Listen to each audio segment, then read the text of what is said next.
Beats എന്താണെന്ന് പറഞ്ഞു. ഇനി നമുക്ക് അടുത്ത ടോപ്പിക് എന്താണെന്ന് വെച്ചാൽ സ്റ്റേഷനറി വേവ്സിനെ കുറിച്ച് പറയാനാണ്. ബീറ്റ്സ് എന്താ നമ്മൾ പറഞ്ഞത്? Equal frequency and equal amplitude അല്ലേ. സ്റ്റേഷനറി വേവ്സ് അതിനോട് റിലേറ്റഡ് ആയിട്ട് തന്നെ കുറച്ച് പോയിന്റ്സ് ഉണ്ടെന്ന് മാത്രം. എന്താണ് stationary waves? When two plain progressive waves of equal amplitude frequency traveling in opposite direction along a straight line superimpose each other. എന്ന് വെച്ചാൽ എന്താ? നമ്മുടെ ബീറ്റ്സ് എന്ന് പറഞ്ഞാൽ ഈക്വൽ ഫ്രീക്വൻസിയും ഈക്വൽ ആംപ്ലിറ്റ്യൂഡ് ഉള്ള ടു വേവ്സിനെ നമ്മൾ സൂപ്പർ ഇമ്പോസ് ചെയ്ത് കഴിഞ്ഞ് കിട്ടുന്ന ഒരു വേവിനെയാണ് നമ്മൾ ബീറ്റ് എന്ന് പറയാം. ഈ സ്റ്റേഷനറി വേവ്സ് എപ്പോഴാണ് കിട്ടുകയെന്ന് വെച്ചാൽ ഇതേമാതിരി തന്നെ രണ്ട് വേവ്സ് ഈക്വൽ ഫ്രീക്വൻസിയിലും ഈക്വൽ ആംപ്ലിറ്റ്യൂഡിലുള്ള രണ്ട് വേവ്സ് ഒരേ ഡയറക്ഷനല്ല ഡിഫറെൻറ്റ് ഡയറക്ഷനിൽ മൂവ് ചെയ്യുകയാണെങ്കിൽ അവർ ഓട്ടോമാറ്റിക്കലി എന്ത് ചെയ്യും? സൂപ്പർ ഇമ്പോസ് ചെയ്യും എന്നാണ് പറയുന്നത്. എന്നിട്ട് ആ ഒരു വേവ് കിട്ടുന്ന റിസൾട്ടൻറ്റ് വേവിനെയാണ് നമ്മൾ എന്ത് പറയുക? സ്റ്റേഷനറി വേവ്സ് എന്ന് പറയാം. അപ്പോൾ എന്താണ്? രണ്ട് വേവ്സ് ഈക്വൽ ഫ്രീക്വൻസിയിലും ഈക്വൽ ആംപ്ലിറ്റ്യൂഡുള്ള ടു വേവ്സ് ഒരുമിച്ച് ഡിഫറെൻറ്റ് ഡയറക്ഷനിൽ മൂവ് ചെയ്യുകയാണെങ്കിൽ ഓപ്പോസിറ്റ് ഡയറക്ഷനിൽ മൂവ് ചെയ്യുകയാണെങ്കിൽ അവർ ഓട്ടോമാറ്റിക്കലി സൂപ്പർ ഇമ്പോസ് ചെയ്യും. ആ സൂപ്പർ ഇമ്പോസ് ചെയ്തിട്ട് കിട്ടുന്ന റിസൾട്ടൻറ്റ് വേവിനെയാണ് നമ്മൾ എന്ത് പറയുക? Stationary wave. ഒരു ഗ്രാഫായിട്ട് റെപ്രസെൻറ്റ് ചെയ്യുകയാണെങ്കിൽ ഇതൊരു സെയിം ആംപ്ലിറ്റ്യൂഡും സെയിം ഫ്രീക്വൻസിയുള്ള രണ്ട് വേവ്സ്. ഇത് പോകുന്ന ഡയറക്ഷൻ ഇങ്ങനെയാണെങ്കിൽ മറ്റേ വേവ് പോകുന്ന ഡയറക്ഷൻ എന്തായിരിക്കും? ഇതിങ്ങനെയായിരിക്കും. അങ്ങനെ ചെയ്യുമ്പോൾ ഇവർ രണ്ടുപേരും ഇപ്പോൾ സൂപ്പർ ഇമ്പോസ് ചെയ്ത് ഗ്രാഫാണ് കാണിച്ചിരിക്കുന്നത്. സൂപ്പർ ഇമ്പോസ് ചെയ്ത് ഒരൊറ്റ വേവ് ആയിട്ടായിരിക്കും കിട്ടുക. ഈ ഒരു വേവിനെയാണ് നമ്മൾ എന്ത് പറയാം? സ്റ്റാൻഡിങ് വേവ് അല്ലെങ്കിൽ സ്റ്റേഷനറി വേവ് എന്ന് പറയാം. ഇവിടെ നമുക്ക് എന്താ കിട്ടുകയെന്ന് വെച്ചാൽ നമ്മുടെ പാർട്ടിക്കിൾ ഓഫ് വേവ് പാർട്ടിക്കിൾ ഏറ്റവും മിനിമം പൊസിഷനിൽ എത്തുന്നതിന് പറയുന്ന പേരാണ് നോഡ്സ്. നമ്മുടെ വേവ് പാർട്ടിക്കിൾ പ്രൊപ്പഗേഷൻ വേവിൻ്റെ ഏറ്റവും മിനിമം ഡിസ്റ്റൻസിലിരിക്കുന്ന ആ ഒരു പോയിന്റ്, ഈ ഒരു പോയിന്റിനെയാണ് നമുക്ക് എന്ത് പറയാം? നോഡ്സ് എന്ന് പറയാം. നമുക്ക് ഒരുപാട് 3-4 ഈ സൂപ്പർ ഇമ്പോസ് ചെയ്ത് കഴിഞ്ഞാൽ നോഡ്സ് കിട്ടും. അതേമാതിരി തന്നെ നമ്മുടെ പാർട്ടിക്കിൾസ്, നമ്മുടെ വേവ് പാർട്ടിക്കിൾ പ്രൊപ്പഗേഷൻ വേവിൻ്റെ മാക്സിമം ഡിസ്പ്ലേസ്മെൻറ്റിൽ ഇരിക്കുമ്പോഴാണ് നമ്മൾ എന്ത് പറയുക? ആൻറ്റി നോഡ്സ് എന്ന് പറയാം. ഇപ്പോൾ ഈ ഒരു വേവിന് നമുക്ക് 3 സ്റ്റേഷനറി വേവ്സ് കിട്ടിയില്ല, സ്റ്റാൻഡിങ് വേവ് കിട്ടിയിട്ടുണ്ട് അല്ലേ? ഈ 3 എണ്ണത്തിൽ നമുക്ക് 3 നോഡുകൾ കിട്ടിയിട്ടുണ്ട്, 1, 2, 3. അതേമാതിരി തന്നെ നമുക്ക് മാക്സിമം ഡിസ്പ്ലേസ്മെൻറ്റ് കിട്ടുന്ന 3 ആൻറ്റി നോഡ്സും കിട്ടിയിട്ടുണ്ട്, 1, 2, 3. ഇതുവരെയാണ് നമ്മൾ നോഡ്സ് എന്നും ആൻറ്റി നോഡ്സ് എന്നും വിളിക്കുന്നത്. ഇനി ഇവരുടെ പ്രോപ്പർട്ടീസ് എന്ന് പറയുന്നത്, ഇവിടെ വേവ് പാർട്ടിക്കൽ ക്യാരി ചെയ്യുന്ന എനർജി എന്ന് പറയുന്നത് 0 ആയിരിക്കും. ദാറ്റ് ഈസ് ഇവിടെ ആൻറ്റി നോഡ് ആയിരിക്കും എപ്പോഴും മൂവ് ചെയ്യുക. നമ്മുടെ നോഡ്സ് എപ്പോഴും സ്റ്റേഷനറി ആയിരിക്കും. ഇങ്ങനെ മൂവ് ചെയ്തിട്ട് നമ്മുടെ നോഡ്സിൽ ഏറ്റവും എന്താ പറയുക ക്ലോസ് ടു ദി പ്രൊപ്പഗേഷൻ വേവിൽ ഇരുന്നിട്ട് ആൻറ്റി നോഡിൽ വീണ്ടും മൂവ് ചെയ്യും, വീണ്ടും നോഡിൽ ഏറ്റവും ക്ലോസ് ചെയ്യും. അപ്പോൾ അങ്ങനെ ഇരിക്കുമ്പോൾ നമ്മുടെ നോഡ്സ് എന്ന പൊസിഷനിൽ എന്ത് ചെയ്യില്ല? വേവ് പാർട്ടിക്കിൾസിൽ മോഷൻ ഉണ്ടാവില്ല. ഇൻഫാക്ട് ആൻറ്റി നോഡ്സിലായിരിക്കും എന്ത് ചെയ്യുക? വേവ് പാർട്ടിക്കിൾസ് മൂവ് ചെയ്യുക. അതുകൊണ്ട് കൂടി നമുക്ക് പറയാം സ്ട്രെയിൻ എവിടെയായിരിക്കും കൂടുതൽ? മൂവ് ചെയ്യുന്ന പാർട്ടിക്കിൾക്കല്ല അല്ലേ, കൺജോയിൻ ചെയ്ത് ക്ലോസ് ചെയ്തിരുന്ന പാർട്ടിക്കലിനായിരിക്കും എന്ത്? നമ്മുടെ സ്ട്രെയിൻ കൂടുതൽ. അപ്പോൾ ഇവിടെ ആൻറ്റി നോഡിലായിരിക്കും സ്ട്രെയിൻ കൂടുതൽ, നോഡ്സിലായിരിക്കും അല്ലേ? അവർ കൺജോയിൻ്റ് ആയിട്ട് ടൈറ്റ്ലി ആ പ്രൊപ്പഗേഷൻ വേവിനോട് ക്ലോസ് ആയിട്ട് ഇരിക്കുകയാണ്. അതുകൊണ്ട് നോഡ്സിനായിരിക്കും എന്ത്? സ്ട്രെയിൻ കൂടുതൽ. പിന്നെ എന്താ പ്രോപ്പർട്ടി എന്ന് പറയുന്നത്? എന്താ?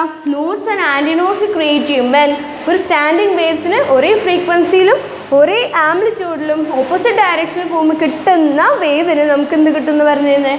ആൻറ്റി നോഡ്സും കിട്ടിയെന്ന് പറഞ്ഞിരുന്നു. ഇനി സ്ട്രെയിൻ്റെ കാര്യം നമ്മൾ പറഞ്ഞു. ഇനി λ/2 ഡിസ്റ്റൻസ്, ഓരോ 2 കോൺസിക്യൂട്ടീവ്, ഇതിപ്പോൾ ഇതും 2 കോൺസിക്യൂട്ടീവ് ആൻറ്റി നോഡ്സിൻ്റെ ഡിസ്റ്റൻസ് എന്ന് പറയുന്നത് എപ്പോഴും λ/2 ആയിരിക്കും. λ എന്ന് പറഞ്ഞാൽ എന്താ? വേവ് ലെന്ത് അല്ലേ? അപ്പോൾ വേവ് ലെന്തിൻ്റെ ഹാഫ് ആയിരിക്കും എന്ത്? 2 കോൺസിക്യൂട്ടീവ് ആൻറ്റി നോഡ്സിൻ്റെ ഡിസ്റ്റൻസ്. അതേമാതിരി തന്നെ 2 കോൺസിക്യൂട്ടീവ് നോഡ്സും തമ്മിലുള്ള ഡിസ്റ്റൻസ് എന്ന് പറയുന്നത് എന്ത് തന്നെയായിരിക്കും? λ/2 ആയിരിക്കും. അപ്പോൾ the 2 consecutive distance between nodes and antinodes is equal to λ/2. ഇതാണ് എന്ത്? ടോട്ടലി നമുക്ക് സ്റ്റാൻഡിങ് വേവ്സിനെ കുറിച്ച് ജനറലി പഠിക്കാനുള്ളത്. അപ്പോൾ നമ്മൾ സ്റ്റാൻഡിങ് വേവ്സ് എന്താണെന്നൊക്കെ പറഞ്ഞു അല്ലേ? സ്റ്റാൻഡിങ് വേവ്സ് എന്താ? ഒരേ ഫ്രീക്വൻസിയിലും ഒരേ ആംപ്ലിറ്റ്യൂഡിലും മൂവ് ചെയ്യുന്ന ഓപ്പോസിറ്റ് ഡയറക്ഷനിൽ മൂവ് ചെയ്യുന്ന രണ്ട് വേവ്സിനെയാണ് നമ്മൾ എന്ത് പറയാം? സ്റ്റാൻഡിങ് വേവ്സ് എന്ന് പറയാം. ഇനി ഈ സ്റ്റാൻഡിങ് വേവ്സ് നമുക്കൊരു എക്സ്പ്രഷൻ ഉണ്ട്. ആ expression of standing waves is equal to mu equal to v by lambda. Lambda എന്ന് പറഞ്ഞാൽ എന്താ? wavelength. അപ്പോൾ velocity by wavelength ആണ് നമ്മുടെ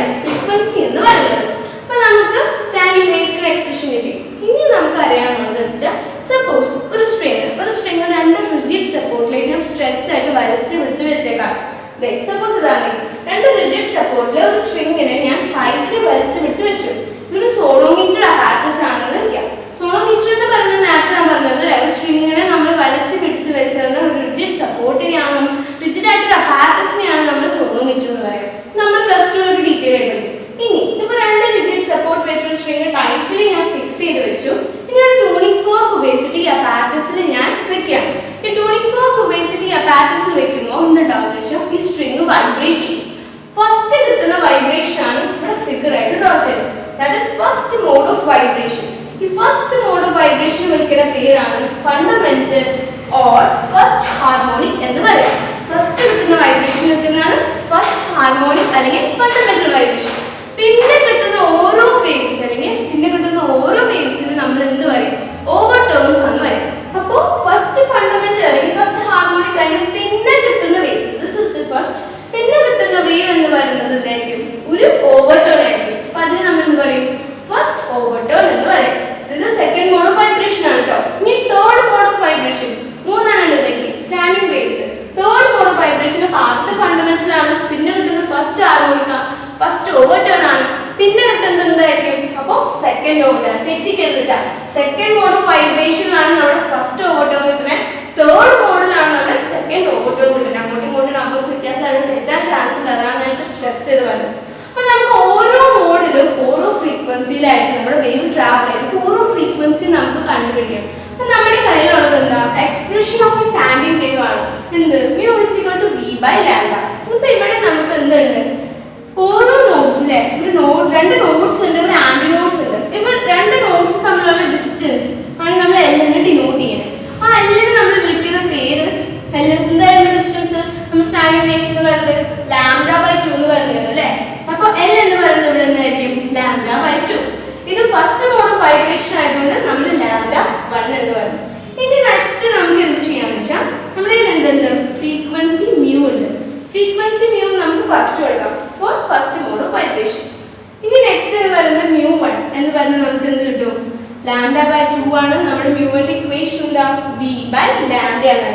അപ്പൊ v/λ ഫസ്റ്റ് ആയതുകൊണ്ട് കണ്ടു. ഇനി λ1 നമുക്ക് അറിയാം അല്ലേ. അതിന് നമ്മൾ എന്ത് ചെയ്യും? L = λ/2 ൽ നിന്ന് ഈ λ1 നമ്മൾ കണ്ടുപിടിക്കും. എങ്ങനെ പിടിക്കും? λ1 will be equal to ഈ 2 നെ വിട്ടുകൊണ്ട് നമുക്ക് കിട്ടും 2L എന്ന് പറഞ്ഞ് കിട്ടി അല്ലേ. അങ്ങനെയാണെങ്കിൽ v equal to നമുക്ക് കിട്ടാം v divided by λ1 നമ്മൾ എന്ത് സബ്സ്റ്റിറ്റ്യൂട്ട് ചെയ്തു? 2L. that is 2L എന്ന് പറഞ്ഞ് കിട്ടി. അപ്പോൾ നമുക്ക് mu first mode of vibration നമുക്ക് എന്ത് കിട്ടി? v divided by 2L എന്ന് പറഞ്ഞ് കിട്ടി അല്ലേ. ഇനി നമുക്ക് ഒരു സ്ട്രിങ്ങിന്റെ കാര്യം കൺസിഡർ ചെയ്യാം. സ്ട്രിങ് സ്ട്രെച്ച് പിടിച്ച് വലിച്ചു പിടിച്ച് വെച്ചേക്കാല്ലേ. അപ്പൊ ഈ ആദ്യം നമ്മളൊരു എക്സ്പ്രഷൻ കണ്ടുപിടിച്ചിരുന്നു. എന്തായിരുന്നു സ്ട്രിങ്ങിന്റെ expression? v equal to root T/m എന്ന് പറഞ്ഞു. ഇപ്പൊ നമ്മൾ T എന്ന് പറഞ്ഞ ടെൻഷൻ ആണെന്ന് പറഞ്ഞു, m എന്ന് പറഞ്ഞ ഡെൻസിറ്റി ആണെന്ന് പറഞ്ഞു അല്ലേ. ഇതേ ഒരു എക്സ്പ്രഷൻ നമ്മൾ v നെ എന്ത് ചെയ്യുന്ന വെച്ചാൽ ഈ v യിലോട്ട് സബ്സ്റ്റിറ്റ്യൂട്ട് ചെയ്യും. അപ്പൊ നമുക്ക് എക്സ്പ്രഷൻ എങ്ങനെ കിട്ടി? μ1 is equal to എന്ത് കിട്ടി? ഇത് എക്സ്പ്രസ് ചെയ്യുമ്പോൾ root of T/m. ഇനി നമുക്ക് അടിയിൽ എന്തുണ്ട്? 2L ഉണ്ട് അല്ലേ. അപ്പൊ നമുക്ക് എന്ത് ചെയ്യാം? റെസിപ്രോക്കൽ എടുക്കാം into 2L എന്ന് പറഞ്ഞ് കിട്ടി. അപ്പൊ നമ്മുടെ എക്സ്പ്രഷൻ എങ്ങനെയാ മാറി? 2L into root T/m. ഇങ്ങനെ ഒരു എക്സ്പ്രഷൻ കണ്ടുപിടിച്ചതെന്ന് വെച്ചാൽ നമുക്ക് പ്രോബ്ലംസ് ഒക്കെ വരുമ്പോൾ tension of the string calculate ചെയ്യാൻ വരികയോ അല്ലെങ്കിൽ ഡെൻസിറ്റി ഓഫ് ദ സ്ട്രിങ് ഒക്കെ നമുക്ക് കാൽക്കുലേറ്റ് ചെയ്യാൻ വരികയാണെങ്കിൽ നമുക്ക് യൂസ് ചെയ്യാനുള്ള എക്സ്പ്രഷൻ ആണ്. ഇൻ ജനറൽ നമ്മുടെ എക്സ്പ്രഷൻ എന്താണ്? ഫസ്റ്റ് മോഡ് ഓഫ് വൈബ്രേഷൻ വരുന്നത് μ1 equal to v/2L ആണ് നമ്മുടെ ഫസ്റ്റ് മോഡ് ഓഫ് വൈബ്രേഷൻ. ഇനി അതിൽ സ്ട്രിങ്ങിന്റെ ടെൻഷനും ഡെൻസിറ്റിയും ഒക്കെ കൺസിഡർ ചെയ്യുകയാണെങ്കിൽ നമുക്ക് എന്ത് വരാം? μ1 equal to root T/m എന്ന് വരാം. ഇനി ഇതേമാതിരി തന്നെ നമുക്ക് എന്താ സെക്കൻഡ് മോഡ് ഓഫ് വൈബ്രേഷൻ നോക്കാം. Second mode of vibration that's നമ്മുടെ ഫസ്റ്റ് ഓവർ ടേം. ഇവിടെ n = 1 ആയിരുന്നു, ഇവിടെ n = 2 ആയിട്ട് നമുക്ക് കൺസിഡർ ചെയ്യാം. ആൻഡ് തേർഡ് മോഡ് എന്തായിരിക്കും? n = 3 ആയിരിക്കും അല്ലേ. ഇവിടെ നമുക്ക് നോഡ് 3 നോഡും 3 ആന്റി നോഡും ഉണ്ട്. സെക്കൻഡ് മോഡിലോ 2 ആന്റി നോഡും 3 നോഡ്സുകളുണ്ട്. ഇവിടെ 4 നോഡ്സ് ഉണ്ടാവും. ഇനി നമുക്ക് ഇതേമാതിരി തന്നെ നമ്മൾ ഫസ്റ്റ് കണ്ടുപിടിച്ച പോലെ തന്നെ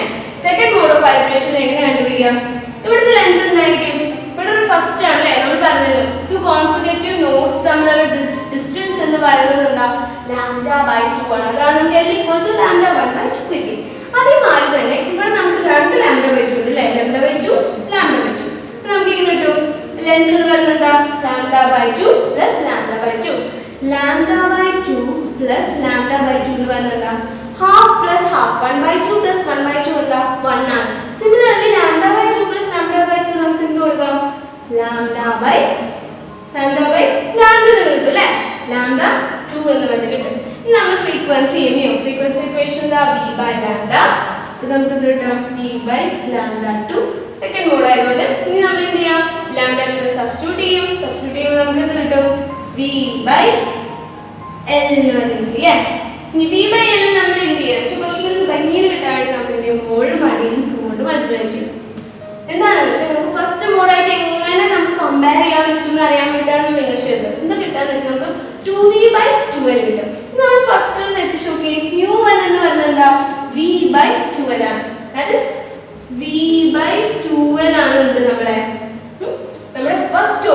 ഫസ്റ്റ് ഹാർമോണിക് എന്ന് പറയുന്നത് v by 2l എന്ന് പറയുന്നത്. അപ്പോൾ നമ്മൾ ഇതിനെ ഒന്ന് കമ്പയർ ചെയ്താൽ ഈ μ എന്ന് പറഞ്ഞാൽ μ2 ആണ്, സെക്കൻഡ് മോഡ് ഓഫ് വൈബ്രേഷൻ. അപ്പോൾ ജനറലി നമുക്ക് എങ്ങനെ എഴുതാം? μ2 is equal to ഇതെന്താണ്? ഫസ്റ്റ്. അപ്പോൾ നമ്മൾ 2 ബാക്കിയുള്ള 2 എഴുതി. ഇതെന്താ? ഫസ്റ്റ് എന്ന് പറഞ്ഞാൽ μ1. ഇതാണ് എന്ത്? Second mode of vibration.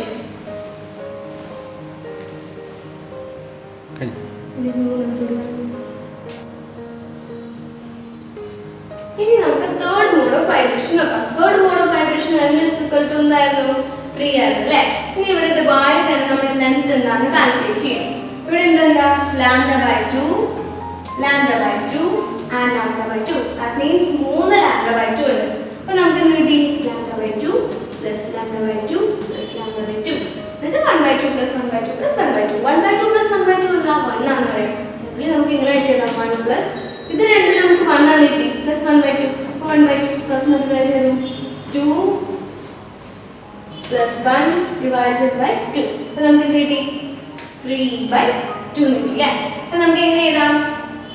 ഈ lambda by 2 plus lambda by 2 plus lambda by 2 3 lambda by 2 നെ നമുക്ക് എന്ത് എഴുതാം? 3 by 2 lambda 3. അപ്പോൾ എല്ലാം എന്ത് കിട്ടി? 3 by 2 lambda by 3. എന്തുകൊണ്ടാണ് lambda by 2 plus lambda? ഓരോ 2 കോൺസെക്യൂട്ടീവ് നോട്ട്സ് അല്ലെങ്കിൽ 2 കോൺസെക്യൂട്ടീവ് ആന്റി നോട്ട്സ് ഡിസ്റ്റൻസ് നമുക്ക് എന്താ അറിയാം? lambda by 2 ആണെന്ന് അറിയാം. അതാണ് L equal to നമ്മൾ ഇങ്ങനെ. ഇനി ഇതിന് നമുക്ക് lambda by 3 ഇപ്പോൾ തന്നെ കണ്ടുപിടിച്ചാലോ?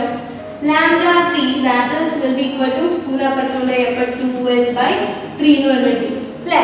നമ്മൾ ഫ്രീക്വൻസിയിലേക്ക് നമ്മൾ സബ്സ്റ്റിറ്റ്യൂട്ട് ചെയ്തു. ഫ്രീക്വൻസി നമുക്ക് v3 എന്ന് പറഞ്ഞാൽ v3 എന്ന് പറഞ്ഞാൽ നമുക്ക് എന്താ അറിയാം? v by lambda that is v by lambda 3. ഈ lambda 3 നമ്മൾ എന്ത് ചെയ്യാം? ഈ lambda 3 നമുക്ക് ഇവിടെ സബ്സ്റ്റിറ്റ്യൂട്ട് ചെയ്യാം. അപ്പോൾ നമുക്ക് എങ്ങനെ കിട്ടി? v3 will be equal to v divided by 2l by 3.